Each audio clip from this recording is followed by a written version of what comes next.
नमस्कार, आप सभी का मेरे इस चैनल रोचक कथाएं में पुनः स्वागत है। आज मैं आपको विक्रम बेताल की एक और रोचक कहानी दो बुद्धिमान भाई बताने जा रहा हूं।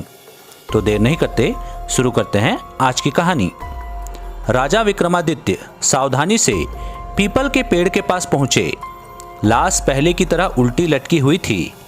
उन्होंने उस लाश को पेड़ से नीचे उतारा, उसे अपने कंधों पर रखा और राज्य की ओर चल दिए। रास्ते में बेताल राजा को एक दूसरी कहानी सुनाने लगा। एक बार दो ब्राह्मण भाई मगध राज्य में रहते थे। वे अपनी समझदारी के लिए बहुत प्रसिद्ध थे।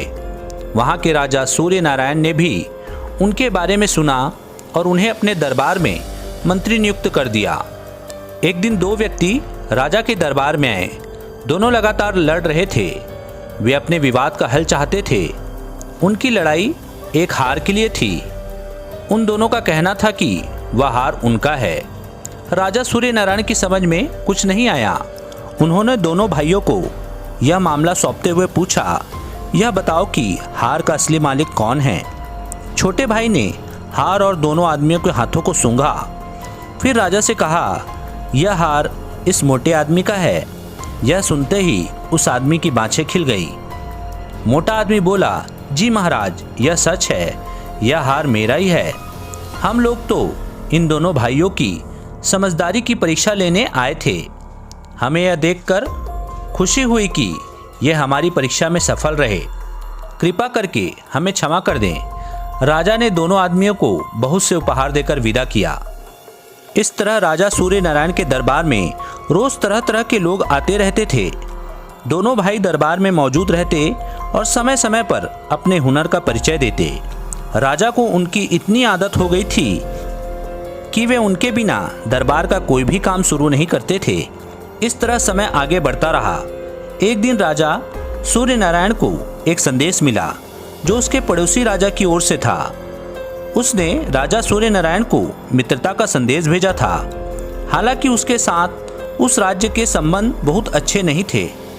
राजा सूर्य नारायण तय नहीं कर पा रहे थे कि उन्हें वह प्रस्ताव स्वीकार करना चाहिए या नहीं। उन्होंने दोनों भाइयों को बुलाकर कहा, आप लोग पड़ोसी राज्य में जाएं और राजा के प्रस्ताव की असलियत मालूम करें। शीघ्र ही दोनों भाई पड़ोसी राज्य में पहुंच गए। उन्होंने वहां के राजा के साथ कुछ समय बिताया और वहां से लौटकर अपने राजा को बताया, महाराज, भले ही आप पड़ोसी राजा का यह प्रस्ताव स्वीकार कर लें, लेकिन आपको बहुत ही सावधान रहना होगा। यह उस राजा की एक चाल भी हो सकती है।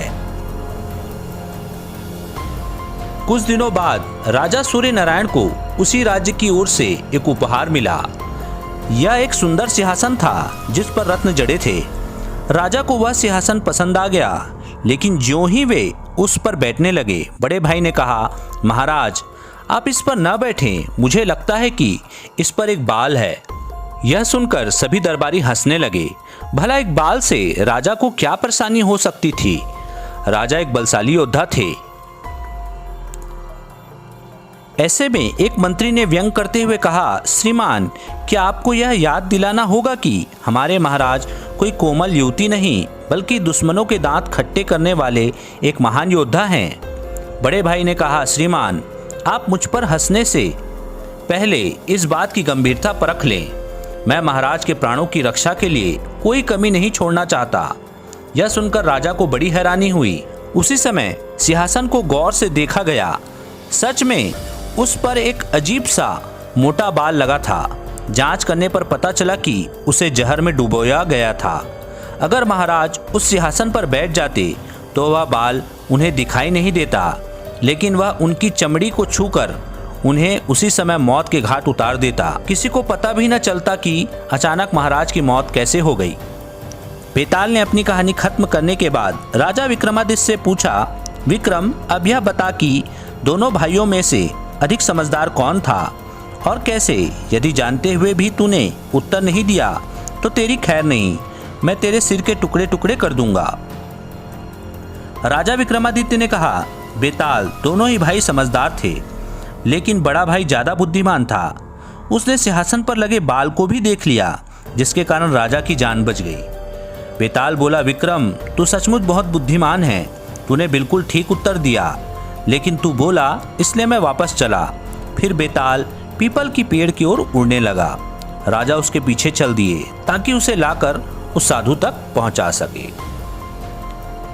तो यह थी आज की कहानी। आशा करता हूं आपको यह कहानी पसंद आई होगी। अगर पसंद आई होगी तो मेरे वीडियो को लाइक कीजिए, चैनल को सब्सक्राइब कीजिए और इसे ज़्यादा से ज़्यादा शेयर कीजिए। धन्यवाद।